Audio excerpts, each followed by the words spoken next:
Keep on Talking vierailee tänään tuulipuistossa ja tuulimyllyssä. Kohteena on Taaleri Energian Myllykankaan tuulipuisto Iissä. Isäntänä meillä on Taaleri Energian kehityspäällikkö Pauli Maaninka. Kiitoksia paljon mahdollisuudesta tulla tekemään tätä vierailua. Nyt jos ajatellaan tämmöisen tuulipuiston rakentamista, niin itse se rakentaminenkin on aika töisevä vaihe ja se helposti tahtoo keskusteluissa unohtua. Kuinka paljon teillä tuo Myllykankaan rakentaminen aikaa ja muuta resursseja vei? Myllykangas on rakennettu 2014-2015. Kyllä se kestää noin vuoden siitä, kun rakentaminen käynnistyy siihen, että voimalat on pystyssä ja alkaa tuottaa ensimmäisiä kilowattitunteja. Just. Kyllä.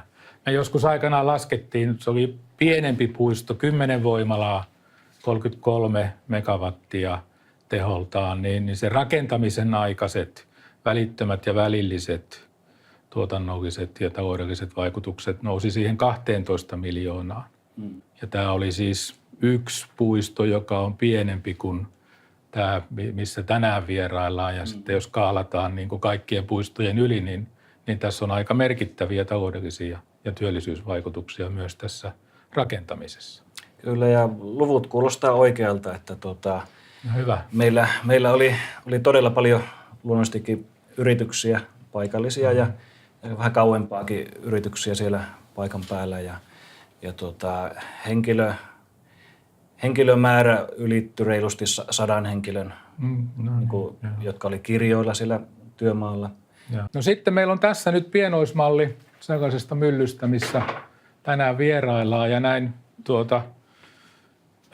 puolimaalikkoa moni asia tietysti mietityttää, kun näitä katseilee. Ja ensimmäinen, joka aina pyörii mielessä, on se, että miksi täällä on näin paljon tyhjää tilaa, että kun muistelee niitä vanhan ajan tuulimyllyjä, niin nämä siivekkeethän täytti suurin piirtein koko 360 astetta. Että onko nämä nykyiset niin paljon tehokkaampia, että sinne ei kannata lisää siipiä laittaa tai leventää näitä, vai mistä tässä on kyse? Joo, tämä siiven muoto ensinnäkin on kyllä vakiintunut tässä vuosikymmenten saatossa aika lailla tämän näköiseksi, että on toki viime aikoina on siinäkin jonkun verran kehitystä tapahtunut, on saatu melua pienemmäksi ja tehokkaammaksi siipiä ja toki ne on kasvaneet valtavan paljon enemmän. Niin, pituus on kasvanut, mutta se, että miksi tuolla välissä ei ole siipiä enempää, niin käsittääkseni johtuu siitä, että lisää siipi tai lisää siivet antaisi lisää tehoa, mutta niiden kustannus on sen verran korkea, että se saatava teho ei sitten ei ole riittävä kattamaan kustannuksia. Kustannushyötysuhde maksimoituu tällä rakenteella. Kyllä. No sitten on kyllä olemassa semmoisiakin roottoreita, missä on vain 2 siipeä, että niitäkin on jonkun verran markkinoilla, mutta ei Suomessa. Ei Suomessa, joo. Just. Sitten mitenkäs tämä siiven asento näin päin, niin pystyykö se elämään tuulen voimakkuuden mukaan? Kyllä se pystyy, että siipi kääntyy automaattisesti ja kun se on tämmöisessä asennossa, jos täältä päin tuulee, niin se on kaikista eniten ottavassa asennossa. Koko pinta on silloin tuulta vastaan. Kyllä ja silloin se ottaa pienelläkin tuulen voimakkuudella. Mikä on pienin tuulen nopeus, joka pyörittää tätä? Noin 3,5 metriä. 3,5. Niin se 3 ja 4 välillä se vähän vaihtelee, että sitten se lähtee pyörimään hissukseen siitä ja alkaa tuottaa sitten energiaa. Mikä on sitten se nopeus, missä se pitää sammuttaa? No sammuttaa ensinnäkin alaraja on sitten se sama 3,5, kun se menee sen alle, se sammuu itsekseen tai pysähtyy.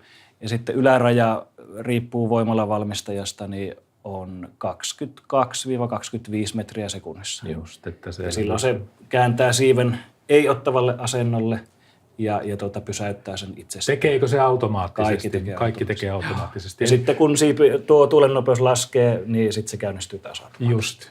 Ja se säätääkö se sitten tätä kulmaa niin kuin sen tuulen nopeuden mukaan? Että se optimoi koko ajan mahdollisimman oikea. Juuri näin. Ja semmoinen asia, joka ihmetyttää tai pistää silmään, kun tuolla maanteilla ajelee ja näitä kattelee, niin näyttää siltä, että niin kuin tämä siiveke taipuisi pyöriessään. Onko se optinen harha vai taipuuko se? Ei se ole optinen harha. Hyvä.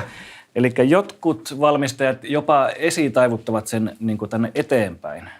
Että sitten kun tulee kova tuuli, niin se sitten siipi taipuu vähän taaksepäin, että se on sitten niin kuin optimaalisessa asennossa. Mutta just. No tuo on hyvä tieto, kun ajatellaan, että nyt pitää lähteä kahville, kun näyttää, että siivekki taipuu kummallisesti. Mutta kuinka korkea tämä nyt on sitten, minne me tänään mennään? No tänään mennään semmoiseen voimalaan, joka on napakorkeudeltaan 144 metriä. Eli napakorkeuksessa sanotaan tätä korkeutta täällä. Just.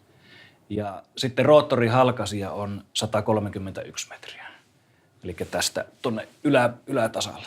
Ja se on nimenomaan se pinta-ala, joka on sitten tärkeä. Se on tärkeä, kyllä. Ja tuulen nopeus. No totta kai, se on tosi tärkeä kanssa, että pinta-ala näissä on tosiaan kasvanut viime vuosina valtavasti.